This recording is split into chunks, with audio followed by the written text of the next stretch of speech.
wabarakatuh. Nahmaduhu wa nasta'inuhu wa nastaghfiruh wa na'udzu billahi min syururi anfusina wa min sayyiati a'malina. May yahdihillahu fala mudhillalah wa may yudlil falan tajida lahu waliyyan mursyida. Nasyhadu an la ilaha illallah wa asyhadu anna Muhammadan abduhu wa rasuluh. Wa qala rabbi shrah li sadri wa yassir li amri wahlul 'uqdatam min lisani yafqahu qawli fa amma ba'.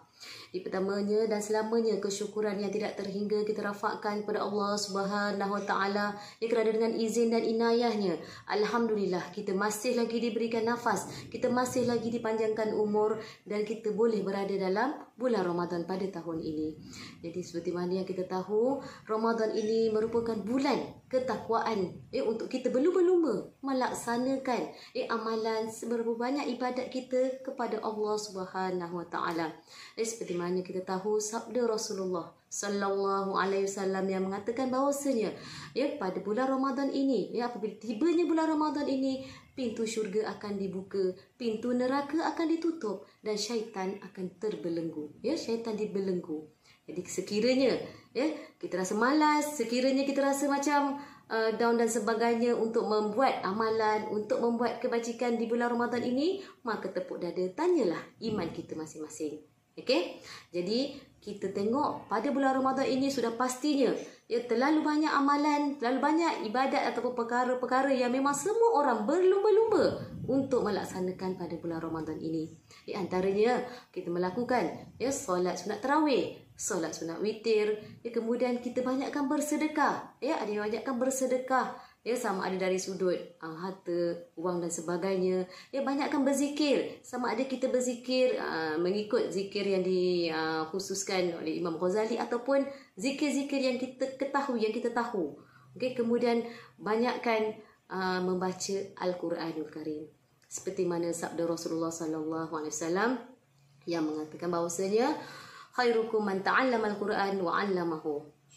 Sebaik-baik manusia di antara kamu semua adalah orang yang mengajar Al-Quran dan mengamalkannya. Hadis riwayat Bukhari, Abu Daud, Tirmizi dan Nasa'i.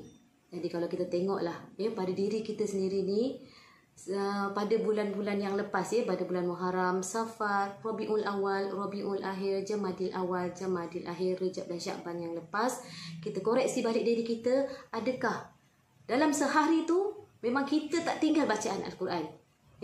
Jadi mungkin kita baca sehari kita mungkin baca 5 muka surat, ataupun kita baca 10 muka surat, 8 muka surat, 15 muka surat. Ada yang kita tertinggal. Bagaimana kita lihat balik, kita koreksi balik diri kita. Tetapi saya rayulah, saya mintalah pada sahabat-sahabat semua, kalau dapat pada bulan Ramadan ni, bukan kalau dapat, seboleh-bolehnya pada bulan Ramadan yang mulia ini, cubalah kita dapatkan 1 Ramadan 1 juzuk, 2 Ramadan 2 juzuk, dan bila akhir Ramadan nanti 30 Ramadan 30 juzuk, alhamdulillah kita dapat khatamkan. Sebab apa? Sebab kita tak tahu lagi adakah pada bulan ataupun tahun-tahun yang akan datang, adakah Allah masih lagi memberi kita nafas, adakah Allah masih lagi beri kita peluang untuk sama-sama kita hidup, untuk sama-sama kita menambahkan amalan pada bulan Ramadan yang akan datang.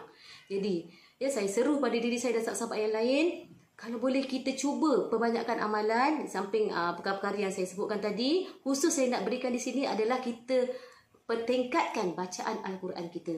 Kerana apa? Kalau kita tengoklah muda-mudi sekarang ini, anak-anak remaja pada zaman sekarang ini, sahabat-sahabat, terlalu alpa, terlalu asyik dengan gadget-gadget. Di tangan mereka tu memang tak lepas memegang gadget. Adakah di tangan mereka tu gadget tu adalah aplikasi Al-Quran ataupun aplikasi tazkirah?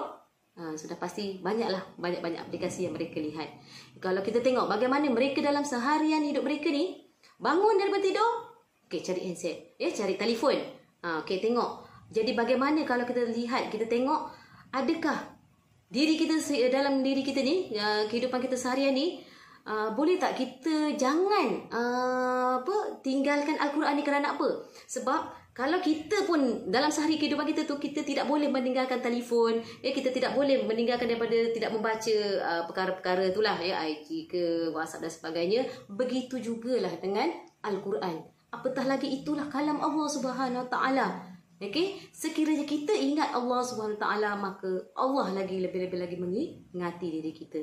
Jadi saya seru kepada diri saya sendiri dan sahabat-sahabat semua, di bulan Ramadan yang mulia ini, lazimilah, selalulah membaca Al-Quran. Bukan saja di bulan Ramadan. Bulan Ramadan tu alhamdulillah, tapi bulan-bulan yang lain, Syawal, Zulqaidah, Zulhijjah, istiqomahlah. Ramadan ni sebagai bulan tarbiyah. Sekiranya kita dapat istiqomah pada bulan Ramadan ni, teruskanlah istiqomahan kita pada bulan Syawal, Zulqaidah, Zulhijjah dan seterusnya. Sebab kita banyak dengar kisah-kisah pengajaran, antaranya kalau kita tengok, bila umur dah 100 tahun, tetapi mata masih lagi terang, tak pakai spek. Kerana apa? Kerana sentiasa melazimi bacaan Al-Quran. Begitu juga kalau kita tengok, kita pernah dengar kan, kisah kubur yang akan dipindahkan. Kalau kita tengok, mayatnya tu masih elok lagi, putih lagi kan. Tapi bila dikaji, ditengok apakah amalan yang dilaksanakan, adalah membaca Al-Quran, menghafaz Al-Quran. Cuba kita koreksi balik diri kita. Apabila kita berjumpa dengan Allah SWT nanti, apakah amalan perkara yang kita ingin persembahkan pada Allah SWT? Solat kita, puasa kita, bayar zakat kita dan sebagainya. Jadi cukuplah untuk peringatan diri sendiri dan sahabat-sahabat sekalian. Segala baik, segala perkara yang baik itu datangnya daripada Allah SWT. Dan segala kelemahan adalah daripada diri sendiri. Hakikat kedua-duanya daripada Allah Subhanahu Wa Taala. Wa huwal muwafiqu bis-shawab wa huwal hadi ila sabili rasyad. Wassalamualaikum warahmatullahi wabarakatuh.